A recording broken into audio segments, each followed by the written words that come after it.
আজকাল যোগাযোগের মাধ্যম হলো ফোন। আত্মীয় স্বজনের বাড়ি যাওয়া আসা তো কমেই গেছে। হঠাৎ করে কেউ এলে বেশ ভালোই লাগে।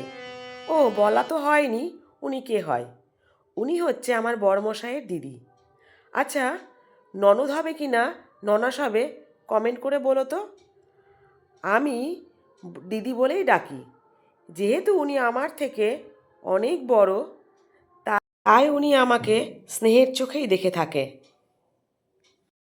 যেহেতু উনি পেঁয়াজ রসুন খান না, সেই জন্য আজকে ওটা বাদ দিয়েই রান্না হয়েছে। ডাল, বেগুন ভাজা, পালং শাকের তরকারি আর মাছ, সাথে লেবু আছে। এই দিয়ে কিন্তু আমরা দুপুরবেলা খাওয়া দাওয়াটা সেরে নিচ্ছি।